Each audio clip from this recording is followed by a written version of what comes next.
Where I store my trailer is a really tight fit to get it through that gate. And so I can't back it in. I have to use this little dolly to jockey it around. And then what happens is once I get it through the gate, I'll show you what happens. I have a sandy area. So this is where I park it, and it's sand. Even though it's slightly downhill, when I get it into the sand, I try to push it with that dolly and it won't move. It'll move if it's on a level thing, but you see the sand, it's pretty level, but any little thing will stop it. I push with all my might and I can't get it to move. So what I've done is I installed a hitch back here and ran power to it so that I've got 12 volts back here, and then I have this little setup here. So it's just a little winch and it goes in that trailer hitch, and it's got a remote control on it. And so this is what it looks like.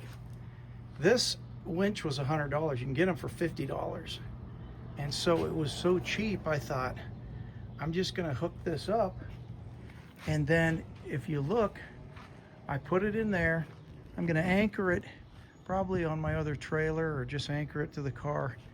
And then once I get onto the sand, I can use that remote control to winch it along.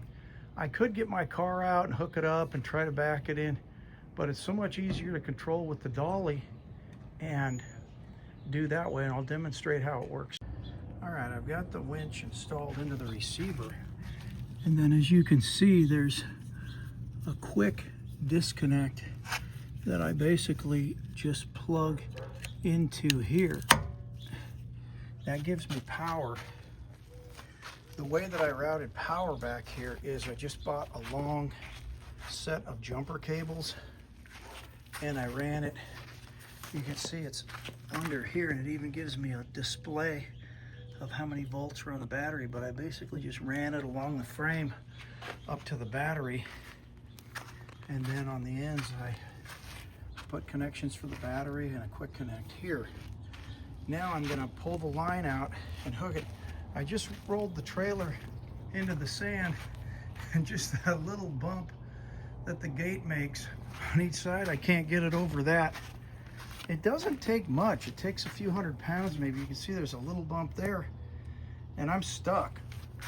And so rather than get the whole car out and everything, I'm just going to run this out to my anchor, and then using this remote control, I can just control and have it pull it along at a pace that's manageable. I have this anchored to my trailer, and you can see I've got chocks on the wheels, so this won't move. It doesn't take much, maybe a few hundred pounds is all.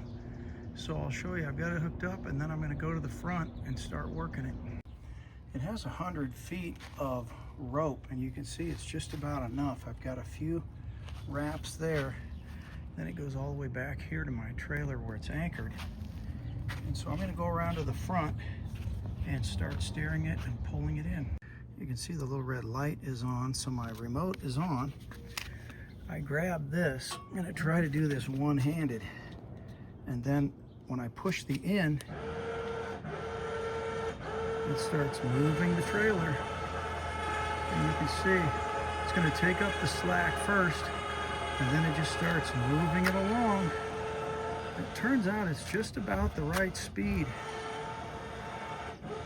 It goes up, and then it'll get some slack, and you can see the trailer will move. I'm just going to keep this thing going. Just pulling it through here, pulling it through the sand, and right where it needs to go.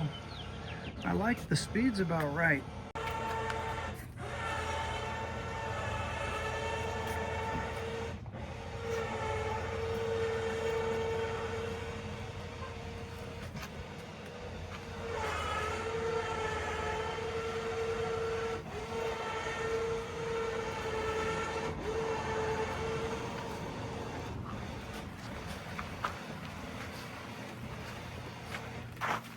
got it all the way to the back. You can see I had to change the anchor point to my bug, but if you look in here, I got it steered over here, and